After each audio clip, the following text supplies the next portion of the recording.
एक आदमी था जिसका नाम था रामलाल। वह एक छोटे से गांव में रहता था और अपने परिवार को चलाने के लिए कृषि का काम करता था। रामलाल की खेती का काम बहुत पसंद था। वह हमेशा धूप में खेतों में लगा रहता था और अपनी मेहनत से अच्छी फसल पैदा करता था। रामलाल के पास अपना खुद का खेत था जिस पर वह गेहूं, धान और मक्का जैसी फसलें उगाता था। उसकी मेहनत और लगन से उसके खेत में हमेशा फसल अच्छी होती थी। एक बार बाढ़ आई और उसके गांव में सभी लोगों को अपने खेतों की सुरक्षा के लिए अपनी फसलों को कटवाना पड़ा।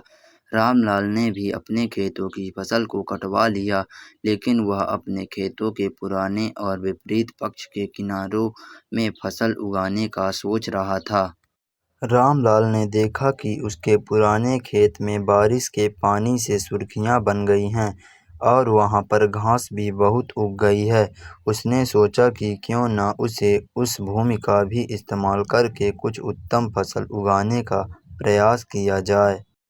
रामलाल ने अपनी मेहनत और लगन से उस भूमि को तैयार किया और उसमें धान की बुवाई की।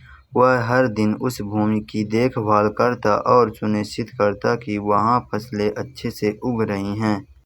कुछ समय बाद उस भूमि में फसलें उग गईं और वह बेहतरीन फसल पैदा करने में सफल रहा।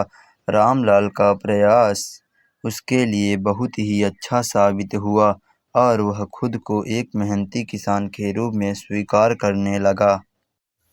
जैसा कि रामलाल की फसलें बढ़ी, उसकी आर्थिक स्थिति भी मजबूत हो गई।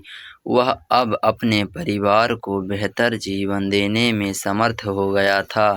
कहानी से सीख। रामलाल की कहानी हमें यह सिखाती है कि बड़ी से बड़ी कठिनाइयों का सामना डट कर करना चाहिए।